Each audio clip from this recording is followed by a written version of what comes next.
Assalamualaikum warahmatullahi wabarakatuh. Perkenalkan nama saya Muhammad Fatih Rahman dengan NIM 1020424300027. Hari ini saya akan menjelaskan tugas TP2. Langsung aja kita mulai. Yang pertama ini ada import pandas. Nah, langkah pertama ini kan itu mempersiapkan lingkungan kerja dan memuat dataset. Kita mengimport library pandas eh, ke library utama untuk dimanipulasi dan dianalisis datanya.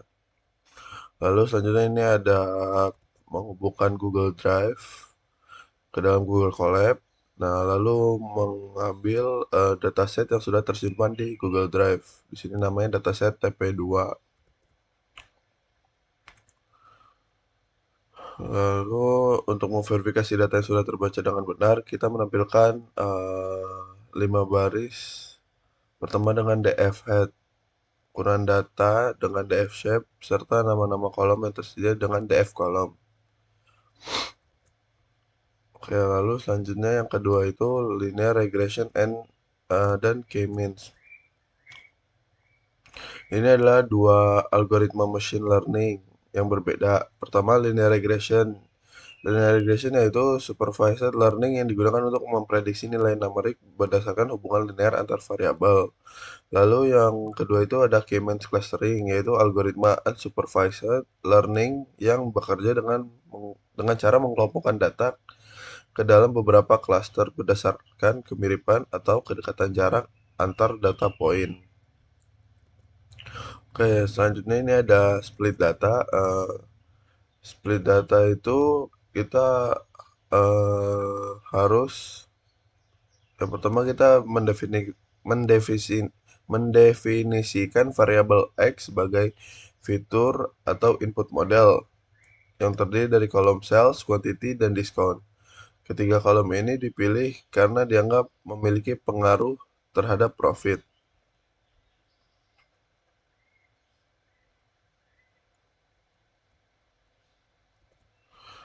Lalu fungsi Dromna eh, digunakan untuk menghapus baris yang memiliki nilai kosong agar tidak mengganggu proses training. Lalu selanjutnya kita membagi data menggunakan train test split dengan proporsi 80% untuk data training dan 20% untuk data testing, serta menggunakan random state 42 agar hasil pembagian data selalu konsisten setiap kali kode dijalankan. Lalu berikutnya ada predict linear regression. Pada tahap ini kita mulai membangun model linear regression. Pertama, kita membuat objek model dengan memanggil linear regression. Kemudian model dilatih menggunakan data training melalui fungsi fit, di mana model akan mencari pola hubungan antara fitur X train dan target Y train serta proses training. Lalu setelah proses training selesai, model digunakan untuk memprediksi nilai profit pada data testing menggunakan fungsi predict. Hasil prediksi disimpan dalam variabel y pred. Lalu kita akan menampilkan 5 prediksi pertama untuk melihat gambaran awal output model, di mana hasilnya menunjukkan nilai-nilai seperti 65,1.35, minus 82.6 dan sebagainya, yang merupakan estimasi profit dari model kita.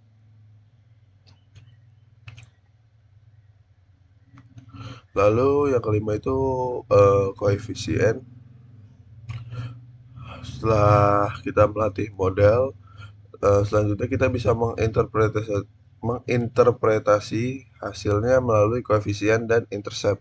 Intercept adalah nilai dasar profit ketika semua fitur bernilai 0, yang nilainya sekitar 74,89. Sedangkan koefisien menunjukkan seberapa besar kontribusi setiap fitur terhadap perubahan nilai profit. Misal, jika koefisien sales bernilai positif, artinya semakin tinggi sales, maka profit cenderung naik. Sebaliknya, jika koefisien diskon bernilai negatif, artinya semakin besar diskon yang diberikan, maka profit akan semakin menurun. Lalu yang berikutnya itu ada R squared. Ini digunakan untuk mengetahui seberapa baik model kita bekerja. Kita menggunakan dua metrik evaluasi. Yang pertama mean square error atau MSE yang mengukur rata-rata kuadrat selisih antara nilai aktual dan nilai prediksi. Nilai MSE kita sebesar 13,112 menunjukkan bahwa rata-rata kesalahan prediksi model cukup besar. Yang kedua itu ada R squared score yang mengukur seberapa besar proporsi variasi data yang dapat dijelaskan oleh model. Nilai R squared kita adalah negatif, yaitu sekitar minus 0,026. Nilai negatif ini sangat mengkhawatirkan karena artinya model kita bahkan lebih buruk daripada sekedar menggunakan nilai rata-rata sebagai prediksi. Lalu berikutnya itu ada elbow method. Nah, elbow method ini sebelum menjalankan K-means, kita perlu menentukan seberapa jumlah cluster yang paling optimal. Nah, untuk itu kita menggunakan metode elbow. Yang pertama itu yang harus kita lakukan data yang akan di cluster yaitu kolom sales dan profit. Di scaling menggunakan standar scaler agar kedua fitur memiliki skala yang sama dan tidak ada fitur yang mendominasi karena perbedaan satuan. Lalu kemudian kita menjalankan K-means untuk berbagi nilai K mulai dari 1 sampai 10 dan setiap iterasi kita merekam nilai WCSS atau Within Cluster Sum of Squares, yaitu total jarak data ke pusat klasternya masing-masing. Nah, nilai WCSS ini kemudian diplot dalam bentuk grafik. Titik di mana penurunan WCSS mulai melambat dan membentuk seperti siku atau elbow pada grafik itulah yang menjadi rekomendasi jumlah cluster optimal. Oke, selanjutnya ini K-means. Nah, berdasarkan analisis elbow method sebelumnya, kita memutuskan untuk menggunakan 3 cluster. Algoritma K-means bekerja dengan cara pertama-tama menentukan 3 titik pusat cluster secara acak. Lalu kemudian setiap data point ditetapkan ke cluster dengan pusat yang paling dekat. Lalu pusat cluster diperbarui berdasarkan rata-rata semua data dalam cluster tersebut. Dan proses ini diulang sampai tidak ada perubahan signifikan.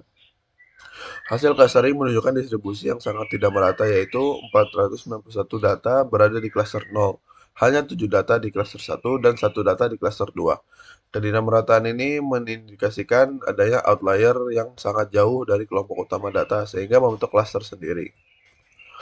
Oke, selanjutnya ini ada silhouette score.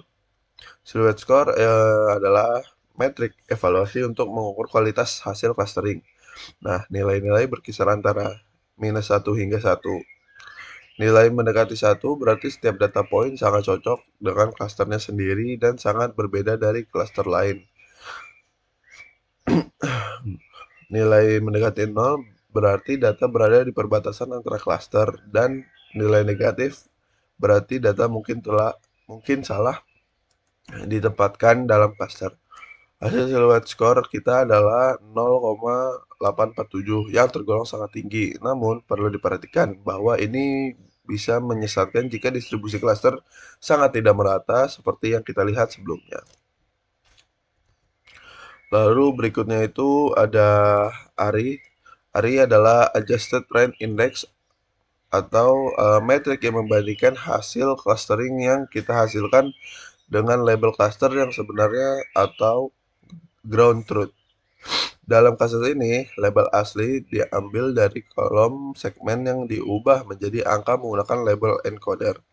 Nilai ARI berkisar dari minus 1 hingga 1, di mana nilai 1 berarti clustering sempurna sesuai ground truth, nilai 0 berarti clustering acak, dan nilai negatif berarti lebih buruk dari acak. Nilai ARI kita adalah 0,0036 yang sangat mendekati 0.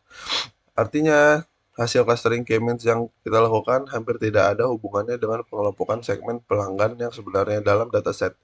Ini menunjukkan bahwa fitur sales dan profit saja tidak cukup untuk mereplikasi segmen asli yang ada dalam data. Oke, untuk yang terakhir itu ada underfitting dan overfitting. Nah, untuk underfitting sendiri itu terjadi ketika model terlalu sederhana sehingga tidak mampu menangkap pola yang ada dalam data. Model seperti ini menghasilkan performa yang buruk baik pada data training maupun data testing. Ciri-cirinya adalah nilai error yang tinggi dan nilai R-squared yang rendah atau bahkan negatif pada kedua data tersebut. Dalam konteks praktikum ini, nilai R-squared kita yang bernilai negatif yaitu sekitar minus 0,02 merupakan indikasi kuat bahwa model linear regression kita mengalami underfitting. Artinya model gagal menangkap hubungan antara fitur sales quantity dan diskon terhadap profit. Nah, untuk punya web sendiri bisa karena fitur yang digunakan kurang relevan, data yang terlalu kompleks, atau model yang terlalu sederhana untuk mengabarkan pola data yang sesungguhnya. Lalu untuk overfitting sendiri itu adalah terjadi ketika model terlalu kompleks dan terlalu menghafal data training, termasuk noise atau kebisingan yang seharusnya diabaikan. Akibatnya, model bekerja sangat baik pada data training, tetapi gagal saat diuji pada data testing karena tidak melakukan generalisasi. Ciri-cirinya adalah nilai error yang sangat kecil pada data training namun melonjak tinggi pada data testing. Dalam praktikum ini, resiko overfitting bisa terjadi jika menambahkan terlalu banyak fitur atau menggunakan model yang terlalu kompleks tanpa melakukan validasi yang tepat. Oke, mungkin itu saja penjelasan dari saya. Sekian. Assalamualaikum warahmatullahi wabarakatuh.